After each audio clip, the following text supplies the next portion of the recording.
नमस्कार दोस्तों, मेरा नाम है अनिरुद्ध और मैं आप सभी का वेलकम करता हूं करियर विल आईएएस पर। हिपोक्रेसी की भी सीमा होती है बिकॉज दोस्तों यूरोपियन यूनियन जिसके साथ भारत ने आज से लगभग 3-4 महीने पहले हमने mother of all deals India European union FTA को साइन किया था। आज आप देखिए यूरोपियन यूनियन के द्वारा दोस्तों इंडिया की कुछ कंपनीज के ऊपर अब प्रतिबंधों को लगाना शुरू कर दिया गया है। आप लोग यहाँ पे देख सकते हैं, खबर आज से कुछ ही दिन पहले सामने आई है। जी न्यूज़ की खबर है, European Union to slap export controls on Indian entities. यहाँ पर भी आप देख सकते हैं मनी कंट्रोल ने भी कवर किया, EU wants to punish Indian firms and the reason is this कि वो वाली जो इंडियन फर्म्स हैं उनके कुछ रशिया के साथ संबंध हैं जिसकी वजह से यूरोपियन यूनियन ये वाला कदम ले रहा है। क्या हुआ है पूरी डिटेल में आपके साथ में आगे चल करके डिस्कस करूंगा, लेकिन यूरोपियन यूनियन की जो उनकी फॉरेन अफेयर्स की रिप्रेजेंटेटिव हैं काजा कलास, उनके द्वारा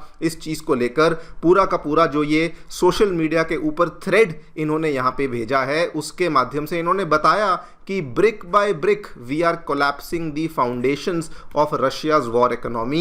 ये बहुत लंबा चौड़ा थ्रेड है, लेकिन इन्होंने इसी थ्रेड में एक चीज़ को बताया, we are now going to target companies जो कि रशिया की मिलिट्री इंडस्ट्रियल कॉम्प्लेक्स को सपोर्ट करती हैं। और ये कंपनीज देखने को मिलती हैं चाइना में, टर्की में, किर्गिस्तान में, कजाकिस्तान में, यूएई में और भारत में। और अब हम लोग उनके ऊपर कई सारी रिस्ट्रिक्शंस और प्रतिबंधों को लगाने वाले हैं। क्या हुआ है सब कुछ आपको बताऊंगा, कैसे ये यूरोपियन यूनियन की बहुत ही बड़ी हिपोक्रेसी है वो भी हम लोग डिस्कस करेंगे। और इस चीज़ को लेकर इवन दो इंडिया की तरफ से कोई ऑफिशियल जवाब या रिटालिएशन तो नहीं आया है, लेकिन भारत के पहले जो फॉरेन सेक्रेटरी रह चुके हैं सन 2002 में, कमल सिब्बल साहब, उनके द्वारा इस चीज़ का एक बहुत ही करारा जवाब दिया गया है। वो क्या जवाब है वो भी मैं आपके साथ शेयर करूंगा। आइए शुरू करते हैं दोस्तों मेरे साथ। मेरा नाम है अनिरुद्ध। यदि आप लोग हमें फॉलो करना चाहते हैं तो दिए गए टेलीग्राम चैनल के माध्यम से ऐसा कर सकते हैं। All right, directly coming to the news, क्या देखने मिला।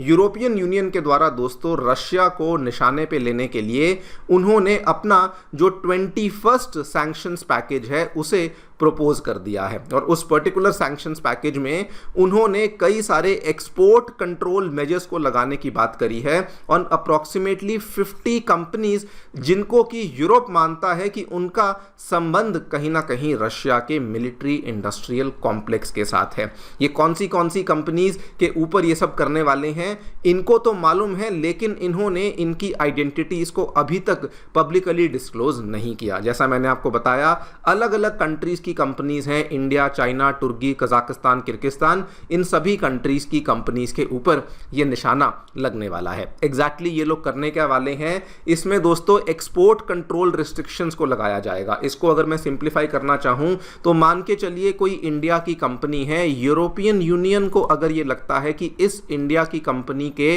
रशिया के साथ कोई ऐसे संबंध हैं तो उस केस में यूरोपियन यूनियन या तो इस कंपनी को कोई भी पार्ट सप्लाई करने से मना कर सकती है, और या फिर यूरोपियन यूनियन उस कंपनी को यूरोप में कोई भी पार्ट सप्लाई करने से मना कर सकती है। मतलब कि एक्सपोर्ट इंपोर्ट करने की जो रिस्ट्रिक्शंस हैं वो लगाई जा सकती हैं। इसके अलावा और भी एक्शंस ये लोग यहाँ पे बोल रहे हैं जिसमें कि रशिया के बैंकों और फाइनेंशियल इंस्टीट्यूशंस को टारगेट किया जाएगा।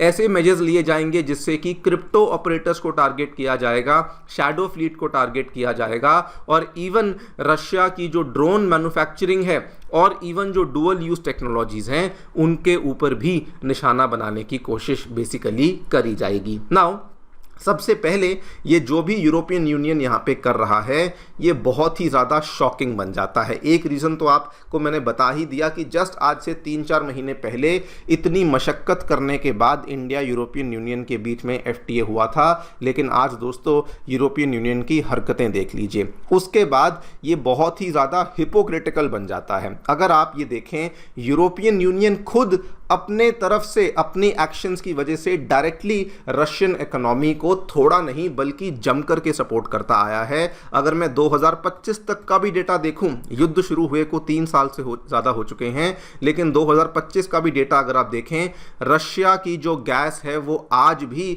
यूरोपियन यूनियन में आसानी से फ्लो करती है और कोई छोटा मोटा चंक नहीं, यूरोपियन यूनियन के गैस इंपोर्ट्स का एक अच्छा खासा शेयर है जो कि आज भी रशिया की गैस ही पूरा करती है। इनफैक्ट दोस्तों, इसको लेकर इन्होंने रिसेंटली, मार्च की ही खबर है, जब यूरोपियन यूनियन के द्वारा अपना एक सैंक्शंस पैकेज इन्होंने जारी किया था रशिया की गैस को बैन करने के लिए, उसके पहले इन्होंने बहुत ही बड़े बड़े ऑर्डर्स को प्लेस कर दिया था कि इस साल के बचे हुए 9 महीनों में जब तक ये सैंक्शंस पैकेज इंप्लीमेंट नहीं होता, एटलीस्ट तब तक तो हम लोग भारी भरकम तरीके से रशिया की गैस को खरीदते रहें। आप लोग यहाँ पे देखिए, ये वाली खबर भी देखिए, EU finalises ban on Russian gas by 2027, लेकिन बैन को फाइनलाइज करने के पहले उन्होंने 100% ऑफ रशियन आर्कटिक LNG को खरीद लिया ताकि कम से कम आर्कटिक से आने वाली LNG तो यूरोपियन यूनियन के पोर्ट्स पर पहुंच सके। ये सारे के सारे पोर्ट्स भी आप यहाँ पे देखिए,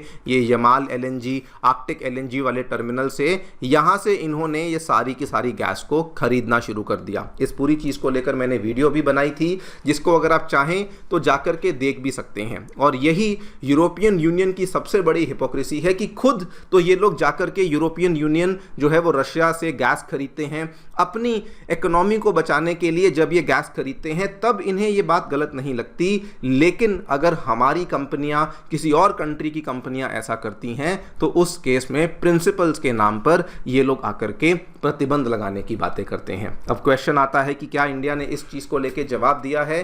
दोस्तों देखिए, अभी तक ऑफिशियल रिप्लाई तो इंडिया के द्वारा नहीं दिया गया, लेकिन हमारे पहले जो फॉरेन सेक्रेटरी रह चुके हैं कंवल सिब्बल साहब सन 2002 में, उन्होंने इस चीज़ का बहुत ही, मैं कहूँगा, एप्ट और करारा जवाब दिया है। इंग्लिश में आप देख सकते हैं, मैं आपके लिए हिंदी में पढ़ता हूँ। इन्होंने कहा कि यदि भारतीय कंपनियों पर प्रतिबंध लगाए जाते हैं तो हमें इन प्रतिबंधों को अस्वीकार करना चाहिए और जवाबी कार्रवाई करते हुए पाकिस्तान के साथ व्यापार करने वाली यूरोपीय कंपनियों के ऊपर हमें भी प्रतिबंध लगाने पर विचार करना चाहिए। क्योंकि यदि यूरोपीय संघ पीछे नहीं हटता, अगर हम ऐसा नहीं करते तो यूरोपीय संघ भविष्य में और अधिक भारतीय कंपनियों पर प्रतिबंध लगाने के लिए स्वतंत्र महसूस करेगा। मतलब कि अगर यूरोपियन यूनियन को इंडिया रशिया की रिलेशनशिप से प्रॉब्लम है तो दोस्तों इंडिया को भी ये चीज़ क्लियर कट बोल देनी चाहिए कि हमें भी यूरोपियन यूनियन और पाकिस्तान की रिलेशनशिप से प्रॉब्लम है, और उस केस में अगर आपकी कंपनियां पाकिस्तान के साथ व्यापार करेंगी तो हम भी उन कंपनियों के ऊपर एक्सपोर्ट कंट्रोल की रिस्ट्रिक्शंस लगाएंगे वगैरह वगैरह। अब एग्जैक्टली ये होता है या नहीं, ये तो देखिए वक्त ही बताएगा। लेकिन रही बात यूरोपियन यूनियन के द्वारा अनाउंस किए गए इन पर्टिकुलर सैंक्शंस पैकेज की, इंडिया इन चीज़ों को रिकॉग्नाइज करता ही नहीं है। अगर आप ध्यान से देखें, इंडिया क्लियरली मेंटेन करता है कि यूनिलेटरल सैंक्शंस को हम लोग रिकॉग्नाइज नहीं करते जब तक कि यूनाइटेड नेशन सिक्योरिटी काउंसिल के द्वारा उनकी पुष्टि नहीं हो जाती, मतलब उनको जो बैकिंग है वो यूएनएससी की तरफ से नहीं मिलती। इंडिया का पोजीशन आज से नहीं, शुरू से क्लियर है, कंट्रीज अपने व्यापार को रेगुलेट कर सकती हैं लेकिन केवल अपने क्षेत्राधिकार में। इवन बल्कि इसके पहले भी एक बार ये मामला हुआ था, जब आपको मालूम होगा, नायरा एनर्जी को लेके यूरोपियन यूनियन के द्वारा कई सारे मेजर्स को अनाउंस किया गया था, कई सारे प्रतिबंधों को अनाउंस किया था। इंडिया ने तब भी कहा था हम लोग यूनिलेटरल सैंक्शंस को नहीं मानते और हम लोग केवल और केवल अंतर्राष्ट्रीय कानून के तहत आने वाले लीगल ऑब्लिगेशंस को ही मानते हैं। मतलब कि इंडिया ने तो बहुत ही पहले अपना स्टैंड क्लियर कर दिया था। तो there is a very very high possibility कि इस बार इंडिया शायद इस चीज़ पे गौर भी ना करे और शायद हम लोग इस चीज़ का जवाब ना भी दें। बाकी ये भी पॉसिबल है कि जिस तरीके से लगातार वेस्ट हमें टारगेट कर रहा है, पहले अमेरिका हुआ, उसके बाद यूरोपियन यूनियन के भी जो अब आप देखिए हरकतें उनकी भी थोड़ी सी चेंज हो गई हैं। There is also a possibility कि इंडिया यहाँ पे कुछ ना कुछ रिटेलिएशन में भी कर सकता है। देखते हैं क्या होता है। आपकी जो भी राय है हमें डेफिनेटली बताएं कमेंट सेक्शन में। Thank you so much for listening, stay tuned and